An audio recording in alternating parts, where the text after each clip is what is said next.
My name is Julian Mosley. I work in the Underwater Research Laboratory. We use our sonar at Pavilion Lake for mapping coral structures that are growing in fresh water. The Canadian Space Agency is involved and NASA is involved. They're interested because there might be a connection, for instance, with life on Mars. This is an idea that's been in a long time in the making. Well, essentially the heart monitor measures the pulse rate of the victim. For instance, when a lifeguard like myself or Steve is pulling a victim out of the water, we want to check their pulse immediately. With this heart monitor, it'll automatically do that. If you look at science fiction, they always talk about these micro-robots going into your bloodstream, curing cancer, but no one has actually developed them to a state where you can actually move this little tiny robot. For the first time this year, we were actually able to do that.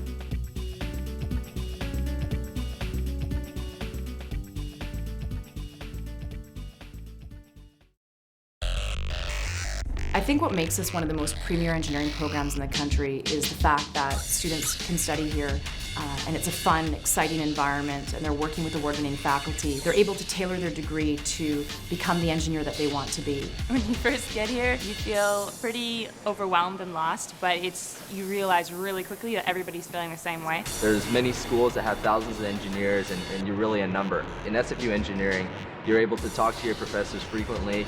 You know a lot of the other students, so you're able to communicate. Really, it helps the whole learning progress flow very well. It's a really fun program, but it does require a lot of studying time, and it does require a lot of effort, but as years go by, you start to develop a lot of friends, and it's got a great community aspect to it. So that's the back of the eye. It's called retina. So that thick part is the choroid. I love the engineering science program here. It's very challenging. Everyone is willing to share the knowledge. Everyone's willing to work together to solve a problem. You just don't want to touch the reset button, right? Yeah. The students you saw there, they are the primary people who do the hands-on research with the robot. You basically have an access card the second you become an engineer, and you can come in anytime you want, at night, during the day, weekends, whatever, which is perfect because if you're working or if the lab's busy, you can just walk in whenever you feel like it. You can come up and work at 3 a.m. if you want to, which we tend to do. Class sizes here are really, in a good way, small. I'm very aware for every student what mark they get. I have a good running track as to how everybody's doing and who might need a little bit more help, or maybe I can partner them with someone who's got an idea of what's going on. All of the profs that I have right now currently, 4 of them, they're all open door policy. You can come knock on their door if they're busy. You come back later, but they're always available to help you. I personally like the fact that when new students come into the program, they have someone to interact with. The mentorship program basically teams up an incoming first-year engineering student with an upper-year engineering student, and it becomes easier for them, not only socially but also academically. Our co-op program offers students the opportunity to work locally but also abroad internationally, so they could work at Daimler Chrysler in Germany, Fuji Electric in Japan. I think a co-op student here at Ballard is fantastic. Not only do we get some much needed help with some of the daily tasks that we need done, we also get to teach a new generation of students. I forgot to mention, Scott likes to push buttons. Yeah. especially if you tell him not to. Yeah.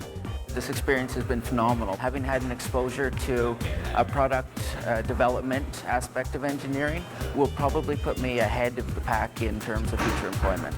As being a previous co-op student myself, often co-op students do find full-time employment with Ballard. It's great for both parties. The student gets a full-time job and we get a fully trained employee.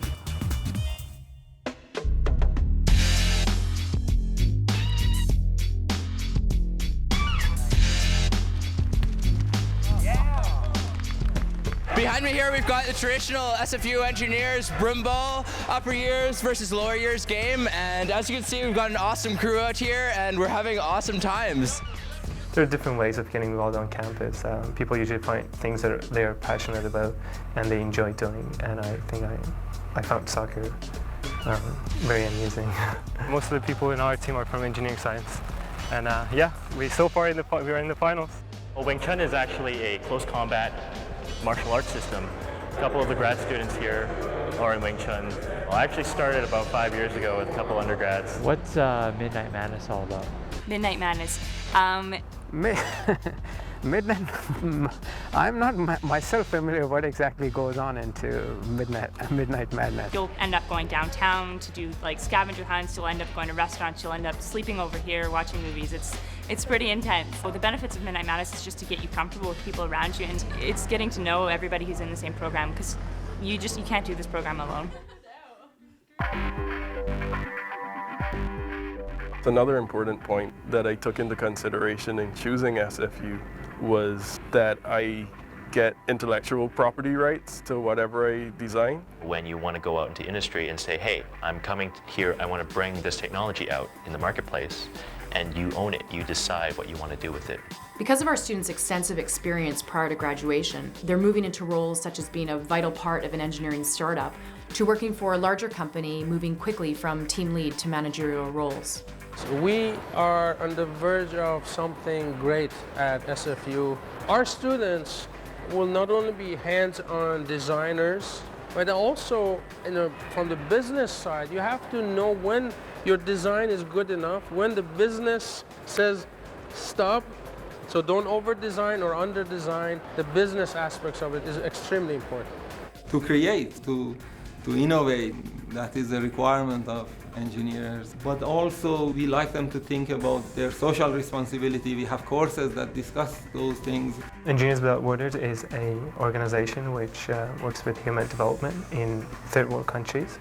I really feel responsible in giving back to people, and if I have a skill, I like to use that to make the world a better place. My experience in the last few years in SFU Engineering Science has been fantastic.